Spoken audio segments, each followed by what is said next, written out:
Hi నమస్తే అండి. ఈరోజు మనము సొరకాయ శనగపప్పు కర్రీ తయారు చేసుకుందాము. దానికి కావలసిన పదార్థాలు చూద్దాము. ముందుగా నేను సొరకాయ పొట్టు తీసి చిన్నగా ముక్కలు కట్ చేసుకున్న ఒక పెద్ద బౌల్ తీసుకున్నాను. అలాగే ఆనియన్ కట్ చేసుకున్నాను ఒక బౌలు, నానబెట్టిన శనగలు ఒక కప్పు, పులుపు కొరకు ఒక 2 చింతకాయలు ఉడకబెట్టాను. అలాగే హాఫ్ కప్పు పచ్చిమిర్చి, పోపు కొరకు జీలకర్ర, ఆవాలు, శనగపప్పు, మినపప్పు, ఒక ఎండుమిర్చి, ఉప్పు తగినంత, పసుపు పావు టేబుల్ స్పూన్, జీలకర్ర, మేతి పౌడర్, కరివేపాకు. ఇప్పుడు ముందుగా తయారు చేసుకోబోయే విధానము చూద్దాము.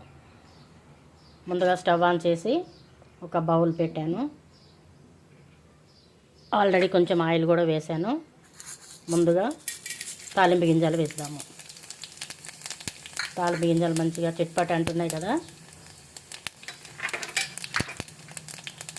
ఆనియన్ కూడా వేసి లైట్ బ్రౌన్ కలర్ వచ్చే వరకు కలియపెడదాము. ఉల్లిపాయలు మంచిగా వేగినాయి కదా.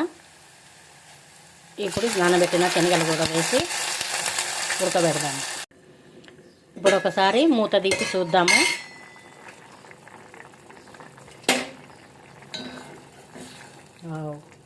శనగపప్పు కూడా మంచిగా ఉడికినాయి కదా. ఇప్పుడు సొరకాయ పీసెస్ కూడా వేద్దాము.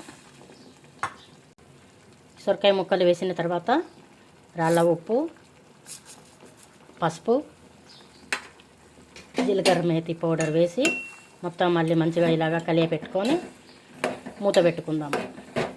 ఒక 5 minutes బాగా మగ్గనిద్దాము. అంతవరకు మనము ఈ చింతకాయ రసం తీసుకుందాం.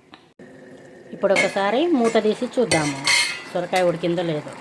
వావ్, చూడండి ఎంత మంచిగా ఉడికింది కదా. ఇప్పుడు మనము చింతకాయ పులుసు తీసుకున్నాం కదా, ఈ పులుసు వేసేద్దాము.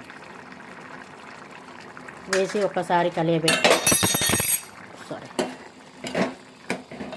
కలియపెట్టి మళ్ళీ మూత పెట్టి ఒక 5 minutes వరకు ఉడకబెట్టుకుందాము. అంతవరకు ఈ పచ్చిమిర్చి కూడా మిక్సర్ గ్రైండర్లో మెత్తగా చేసుకుందాం. పచ్చిమిర్చి పేస్ట్ కూడా చేసుకున్నాం కదా, ఈ పేస్ట్ కూడా కర్రీలో వేసేద్దాం. పచ్చిమిర్చి పేస్ట్ మొత్తం ఈ విధంగా వేసాము కదా, మొత్తం కలియపెడదాము. ఒకసారి మూత తీసి చూద్దాము. వావ్, ఇంతేనండి, సొరకాయ శనగపప్పు కర్రీ రెడీ అయిపోయింది.